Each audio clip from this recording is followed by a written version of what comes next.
Capítulo 30, versículo 19. Os céus e a terra tomo hoje por testemunhas contra ti, que te tenho proposto a vida e a morte, a bênção e a maldição. Escolhe, pois, a vida para que vivas, tu e a tua semente. Amém? Olha só. Daqui a pouco nós vamos participar da Santa Ceia. Até para que entre nós e o Senhor possa haver essa comunhão, essa aliança, esse compromisso. Mas existe algo que nos afasta de Deus, que é o quê? O pecado.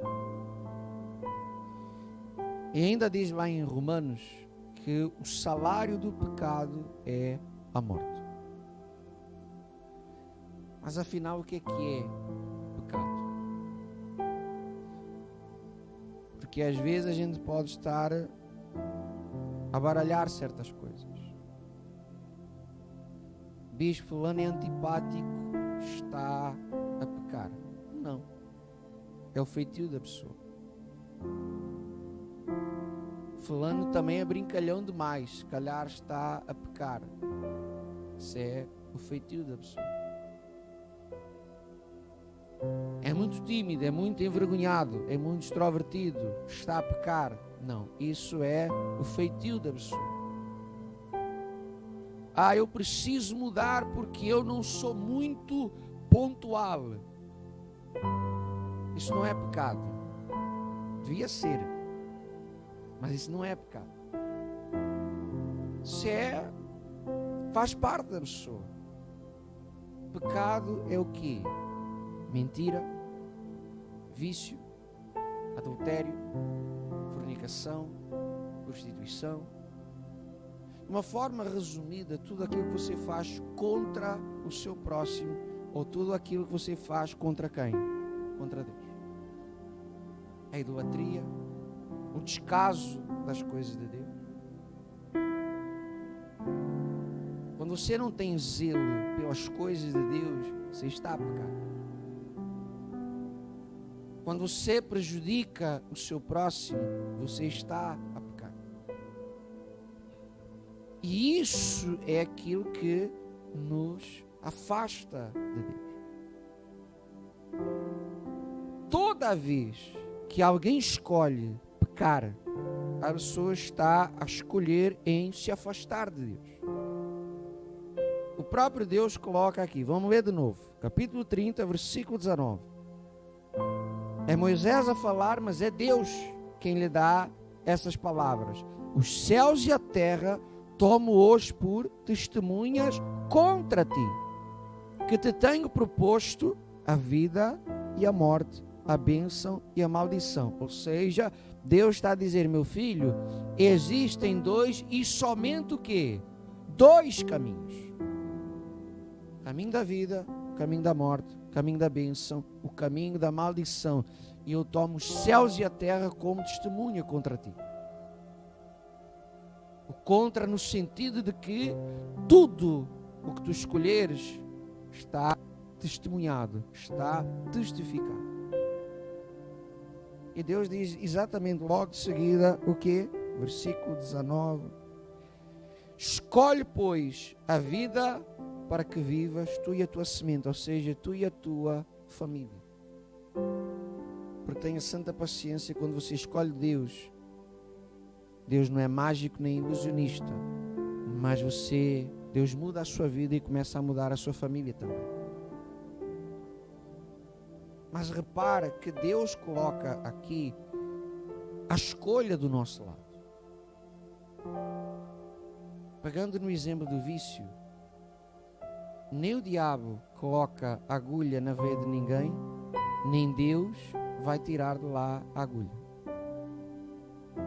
Deus não tira o cigarro da boca de ninguém, como o diabo também não vai colocar lá. É uma escolha o quê? Nossa. É uma decisão nossa. E isso remete tudo para quem crê na Bíblia, para o início de tudo lá no Jardim do Éden. Por favor, preste muita atenção, porque isto não é só historinha da Bíblia. Olha só, quando nós falamos em Deus, falamos num Deus onipresente, ou seja, Deus está em todo lado. Falamos num Deus onipotente, ou seja, Ele tem todo o poder. Mas também falamos num Deus onisciente. Ele sabe todas as coisas. Não só o que está a acontecer, mas o que vai acontecer. Bispo, se Deus soubesse de todas as coisas, como é que Deus vai colocar uma árvore lá no Jardim do Éden, se Deus sabia que o homem iria pecar, que o homem iria desobedecer? Não faz sentido. Se Deus já sabe tudo isso, por que raio é que Ele colocou aquele fruto ali? Ainda vai dizer, não comam daquilo. Isso é a mesma coisa que dizer para um miúdo, não metas os dedos na tomada. O que é que ele vai fazer? Ok, pai, é assim. Você não viu o Léo com o cabelo espetado? Aquilo é de muitos anos a pôr os dedos na tomada. Quando mais a gente dizia não faças, mas o maroto ainda olhava para a gente, ainda ia lá direto. Por isso é que os cabelos agora não endireitam. Se Deus sabia, por que é que Deus colocou lá aquela árvore? Porque o pecado que existe ali é o pecado da desobediência. Deus mandou, não façam, o homem foi lá e fez, o ser humano foi lá e fez. Não era tão mais simples não colocar a árvore ali? Sim ou não? Se a árvore é o motivo da desobediência, se aquele fruto é o motivo que leva a pecar e a fazer perder tudo o que Deus tinha preparado para nós, vamos resolver o mal pela raiz, é só tirar o fruto dali. Só que pense comigo, se não existir fruto, não existe possibilidade de desobediência, certo? Então a obediência perde todo o valor. Se de facto não existe possibilidade de desobedecer, também não existe liberdade de escolha. Existe autoritarismo, existe escravidão, porque eu não tenho liberdade para escolher. E é isso que eu quero que você entenda. Só há amor onde existe liberdade. Deus sabia perfeitamente que a gente ia errar. Por isso diz lá, eu até apontei aqui, Apocalipse 13, 8. O cordeiro foi morto. O cordeiro quem é? Jesus. Antes da fundação do mundo. Deus criou o homem, Deus criou o ser humano, Deus criou o universo, Deus criou o Jardim do Éden, Deus criou tudo, mas já tinha, sabe, o escape, já tinha o plano da salvação, porque sabia que nós iríamos o quê? Errar. Se não existe liberdade de escolha, não existe amor. E Deus nos ama tanto que preferiu dar-nos a liberdade de nós nos afastarmos dele.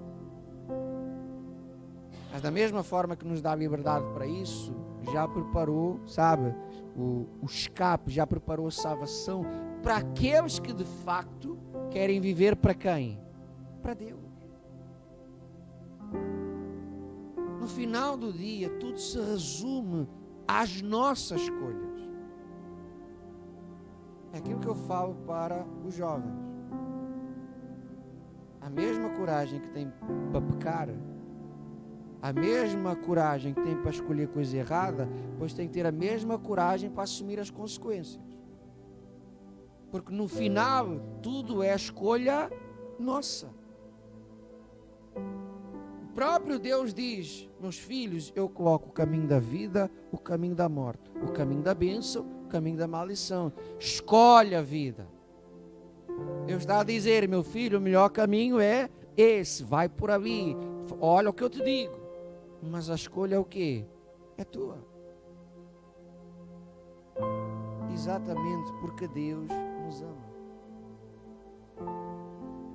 Deus é tão amoroso, Deus nos ama tanto que nos dá a liberdade para que a qualquer hora você possa se afastar dele.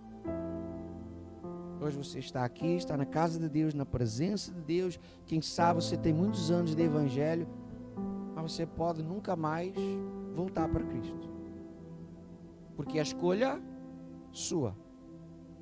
Será que com o diabo é da mesma forma? Será que com as coisas erradas acontece do mesmo jeito? Quem é viciado no tabaco diz: a partir de hoje eu não fumo mais. É assim? Há quem consiga, mas anda se calhar ali dias, semanas a bater com a cabeça na parede. Quem mente vive na mentira e no engano. Larga de uma hora para a outra, porque quanto mais a gente mente, mais a gente se afunda na mentira. Viciado nas drogas, quem vive um caso extraconjugal, chega e diz: a partir de hoje eu não faço mais. É uma escolha, mas a consequência vai ser grande. Você veja que, afim ao cabo, quem nos faz perder a liberdade e quem nos escraviza é o pecado. Que às vezes a pessoa não entende: por que é que eu tenho que viver dessa forma? Por que é que eu tenho que ser tão certinho? Por que é que eu tenho que fazer a vontade de Deus? Em primeiro lugar, você não tem que fazer nada. Deus não te obriga a coisíssima nenhuma. Deus não te obriga a estar aqui. Ou foi um anjo que te trouxe numa nuvem mágica? Se você viu isso, você está a precisar de ir ao psiquiatra. Você veio porque você quis. Se calhar até contrariou o seu corpo, porque a vontade era estar na cama, mas você tomou a escolha e a decisão de vir. Deus não te obriga. As coisas com o diabo, o pecado, não é assim. Não se larga o vício de uma hora para a outra, não se larga amando de uma hora para a outra, não se sai do erro, do engano, do crime de uma hora para a outra, porque de alguma forma a nossa liberdade vai sendo tirada através do pecado. Veja que ao fim e ao cabo a melhor escolha é escolher quem? Deus. Agora o que eu quero que você entenda é que, apesar de tudo, apesar da nossa natureza pecaminosa, apesar de tudo aquilo que hoje nos puxa para o erro e para o pecado, essa sociedade que os valores estão completamente deturpados, ainda assim Deus te ama tanto, Ele quer salvar a sua alma. Mas eu tenho que entender que a escolha é minha. A gente fala aqui muitas vezes sobre o cumprir a palavra de Deus. Eu já falei, a pastora Salveiro mencionava isso ontem também. Há quem pense que seguir aquilo que é a palavra e não viver no pecado é uma coisa ruim. Que Deus criou todas essas coisas, que Deus criou tanta lei, tanta regra para, sabe, ser aquele pai mandão, autoritário, ou aquele marido possessivo. Portanto, já lhe provei aqui por A mais B que Deus é tudo menos possessivo. Você só vive para Ele e com Ele se você quiser. Se você não quiser, você vai à sua vida. As regras que Deus nos coloca não é para nos castigar, não é para nos prender com uma coleira, com uma trela. Se você vive na verdade, você paga muitas vezes o preço ao princípio, mas você não vai colher um fruto desagradável lá na frente.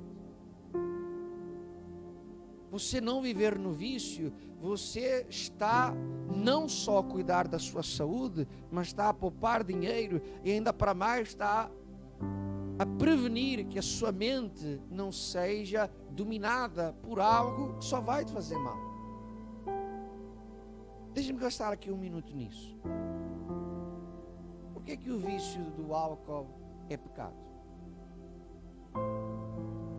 Porque isto é É complicado, principalmente porque depois vai para o YouTube, né? Mas deixa ver se fica bem explicado. É pecado beber um cálice de vinho? Hã? Bispo, isso é um cálice desse tamanho. Aí, isso não é um cálice, é um barril.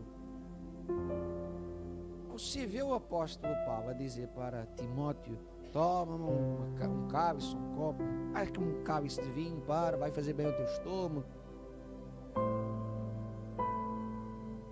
O que a palavra de Deus condena não é você beber uma taça de vinho, é você se embriagar. Bispo, então ao fim e ao cabo é uma questão de quantidade. Se a pessoa bebe uma taça de vinho, e uma taça de vinho é o suficiente para a pessoa já ficar tonta, para ela já é errado, já é pecado beber uma taça de vinho. Se alguém outrora teve problemas de alcoolismo, libertou-se, essa pessoa, não é porque Paulo diz para Timóteo pode tomar uma taça de vinho, que essa pessoa vai dizer: eu sou de Cristo, sou salvo, a palavra de Deus diz, eu estou liberto, então eu vou beber. Não, quem se libertou nunca mais pode beber uma taça de vinho, porque começa numa taça pequenina e vai virar um barril, não tarda nada. Não pode. Diz, mas uma taça de vinho a mim não me faz mal, eu sei me controlar. Para si não é pecado. Voltamos à questão, é um problema de quantidade. Tudo aquilo que de alguma forma faz-nos perder o controle da nossa mente é pecado. Porque é que um Xanax não é pecado e se a pessoa for para a cocaína e a heroína é pecado? Porque aquela dose de droga é o suficiente para a pessoa começar a ver unicórnios e coisas assim, não é? E a fazer burrada atrás de burrada. Quando Deus coloca lá, não faz isso, não faz aquilo, cuidado com esse caminho, isso é errado, isso é pecado, isso é obra da carne. Não é Deus a dizer: atenção, quem manda aqui sou eu, e tem que ser do jeito que eu quero. É Deus a dizer: meu filho, não faz isso, porque isso vai te prejudicar. Ainda que não te prejudique já, mas a longo prazo vai ser uma desgraça para a tua vida. Qual é o problema do pecado? É a falsa sensação de que a gente pode continuar a fazer, que não vai haver consequência. Que é o velho exemplo. Eu vou ao médico e o doutor diz: meu amigo, o seu colesterol está lá em cima. Gorduras, essas comidas doidas, zero. Você não pode. Pegando aqui mais no exemplo do menino, você vai ao médico e diz: os seus diabetes estão a arrebentar a escala. Zero açúcar. Você não pode. Porque senão... Aí a pessoa sai do médico, vai beber o cafezinho, olha para a bola de brevinho, olha para ele e diz: é só hoje. Aí come aquela bolinha de brevinho cheia de açúcar, aquele crema ali quase a sair por fora, não é? Chama a atenção ou não chama? Aí comeu, acabou de comer e não aconteceu o quê? Provavelmente naquela hora não acontece nada. E a pessoa pensa o quê? Aquele médico não sabe nada. Palermo. Diz que eu vou morrer, diz que vou entrar em coma por causa do açúcar, isso, aquilo. Ao fim e ao cabo, comi uma bola de berlim, não aconteceu? E come hoje e amanhã, os avisos estão sempre lá. Cuidado, as análises, isso, aquilo, seu colesterol, seus diabetes, você tem que ter cuidado. Como não acontece na hora, dá-nos uma falsa sensação de que nunca vai acontecer. Até o dia em que o quê? Acontece. Você acha que o diabo é parvo? Semente é apanhado logo? Ele vai te dando corda. Fulano começa a trair, entra no adultério, na fornicação. Você acha que é apanhado logo? O diabo vai dando corda. Tem um pessoal aí que gosta de fumar às escondidas. Você acha que é apanhado logo? Não, o diabo até vai escondendo. Até ao momento em que a pessoa está tão segura que pode pecar à vontade, só não se percebeu que está completamente longe de quem? De Deus. E já virou posse, domínio do diabo. O diabo já lhe roubou a liberdade. Quando começa a querer parar de mentir, começa a ser tarde demais. Quando começa a querer largar o vício, a saúde já foi embora. Quando começa a querer endireitar a família, às vezes já estão a assinar os papéis do divórcio. Mas a pessoa acha que ser cristão é que é uma prisão. Acha que servir a Deus, que seguir ao Senhor é que é falta de liberdade, porque tem que ir à igreja, porque tem que orar, porque tem que ler a Bíblia, porque tem que perdoar. Quando você perdoa alguém, você não está a fazer bem a outra pessoa apenas, você está a fazer principalmente bem a si mesmo. Porque enquanto você guarda mágoa, há um peso que você carrega que quase se afunda. Quando você libera o perdão de coisas que aconteceram há anos, você fica mais leve imediatamente. Mas a pessoa acha que ser cristão, que seguir a Cristo, que viver para Deus é que é um peso, é um fardo. E é exatamente o contrário. Deus te ama, Deus quer te salvar. O que é que Deus te pede? Que você se entregue a Ele. Deus não pede que você venda casa, carro, ouro, que você se desfaça dos seus bens, das suas posses, porque o céu não se compra. Deus pede a sua vida, a sua alma, para que Ele possa viver em comunhão consigo. Ah, bispo, ainda não estou pronto ainda. Porque eu ainda vivo dessa forma, eu tenho que largar isso, eu tenho que largar aquilo, eu tenho que me santificar. Entenda uma coisa. Ninguém se torna santo e depois chega até Deus. Nós somos santificados a partir do momento em que nós temos um encontro com quem? Ninguém vira perfeito e depois se chega até Cristo. A escolha não é deixa largar a mentira para depois chegar a Cristo. É deixa-me entregar ao Senhor para finalmente eu conseguir largar o quê? A mentira. Tem que largar o pecado para conseguir chegar a Jesus. Você tem que se entregar a Jesus para conseguir largar o quê? O pecado. Porque se for pela nossa natureza, se for pela nossa vontade, a gente vai fazer muita coisa errada. Então, voltando ao princípio, a pergunta aqui não é porque é que Deus plantou aquela árvore e pôs lá aquele fruto. A questão mais importante aqui é até quando nós vamos continuar a comer daquele fruto. Até quando nós que temos escolha vamos continuar a escolher o caminho da morte e da maldição, do erro, do engano, de uma vida promíscua. Entenda o seguinte: não é porque eu me entrego a Cristo que eu viro a pessoa mais perfeita do mundo. E não é porque eu aceito Jesus que de hoje para amanhã eu sou uma pessoa completamente diferente. Você vai mudando dia após dia. Até porque não é escolher Jesus hoje. Não é escolher o caminho da vida hoje. É escolhê-lo todos os dias. Porque Deus te dá liberdade. Hoje você vai participar da Santa Ceia, se assim você entender fazê-lo.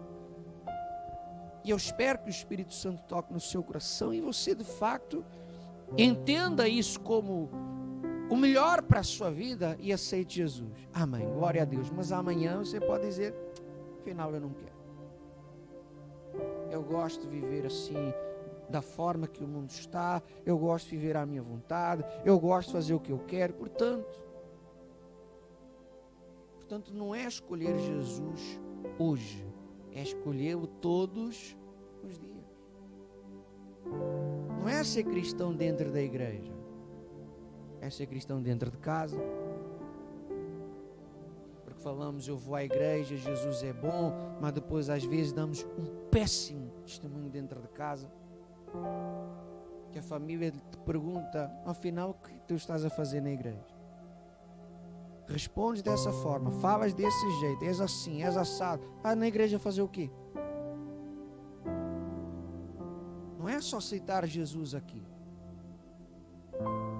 É escolher o caminho da bênção dentro de casa, no trabalho, na escola, no clube, nos nossos caminhos, em todo lugar. Agora, a questão é esta. Até quando a gente vai fazer essa escolha errada? Até quando vamos continuar a brincar com o pecado como fez Sansão? Um homem escolhido por Deus, um homem para ser juiz em Israel, mas andava a brincar com o pecado. Por quê? Fazia coisa errada, mas a consequência não veio logo.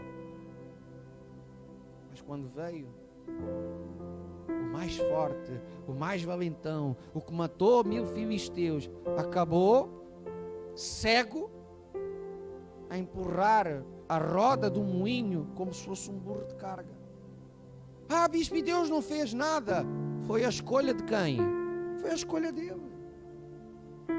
Meu filho, não faz isso. Nós estamos a criar nos caminhos de Deus, na palavra de Deus, para fazeres assim, desse jeito, dessa forma. Aí Sansão ia lá e brincava com o pecado. Foi escolha dele. Até quando vamos continuar a desperdiçar o chamado de Deus para a nossa vida, como fez Judas? Eu ouço muita gente a dizer, a minha vida não muda, porque aquele pastor, aquele bispo é fraquinho. A minha vida não muda, eu não mudo, porque a igreja é pequenina. A minha vida não vai para frente, porque a palavra também é sempre a mesma coisa, não tem conteúdo, não prega como aqueles profetas da internet. Qual é a desculpa de Judas? Teve o melhor mestre, o melhor professor, o Filho de Deus, o que operava milagres, o que transformou água em vinho, multiplicou pães e peixes, ressuscitou os mortos. Qual é a desculpa de Judas? Tudo se resume a uma escolha nossa. Bispo, eu quero a salvação da minha alma. Eu quero experimentar, como diz a palavra de Deus, a boa, agradável e perfeita vontade do Senhor na minha vida. Não é difícil. Não é a partir de hoje bater no peito e dizer, eu sou da Igreja Apostólica Mundial. Que bom para si. Isso não vai mudar nada. O que muda é a partir de hoje você escolher Deus todos os dias. A partir do momento que você toma noção do quanto Deus te ama, do quanto Deus quer operar na sua vida, você não larga o erro e o pecado, sabe? Porque tem medo do inferno. Você larga o erro e o pecado porque você quer viver para quem? Para Deus. Eu não quero que meu filho me obedeça porque ele tem medo de apanhar. Porque só pelo medo na minha frente vai ser um espetáculo, nas minhas costas vai me enganar. Eu não quero que ele tenha medo, eu quero que ele me respeite. É isso que Deus te pede. O respeito não está ligado ao medo, o respeito está ligado ao amor. Um marido que respeita a esposa, respeita porque o quê? Ama. Pode passar quem for na frente dele, mas o fulano vai continuar a ser fiel à esposa. Não é porque tem medo de ser apanhado e perder a família, é porque respeita a esposa. A gente pode até, e eu já vou terminar, a gente pode até colocar aqui a palavra medo, mas não é medo de punição. É, eu sou tão feliz com algo que eu não quero perder de maneira nenhuma. É isso que, se você buscar a Cristo de todo o seu coração, você vai provar do amor dele, da alegria que ele tem para a sua vida, do poder que ele vai manifestar na sua vida. E você vai experimentar algo tão glorioso, que você vai viver corretamente. Não é porque tem medo de ir para o inferno, é porque você nunca mais quer perder quem? Jesus na sua vida. Agora, a escolha é o quê? É de cada um de nós. Deus te diz: escolhe a vida, para que vivas tu e a tua semente, tu e a tua família. Então hoje você está na casa de Deus, hoje você está na presença de Deus. Não perca a oportunidade. Bispo, mas eu fiz tanta coisa errada, e o meu passado, e essa semana, e ainda hoje de manhã. Isso não interessa nada. Não interessa o que fica para trás, interessa agora. E se hoje você estiver disposto a escolher Deus, você pode ter certeza que a sua vida vai ser uma bênção, em nome de Jesus. Amém. Então fique de pé, vamos falar com Deus.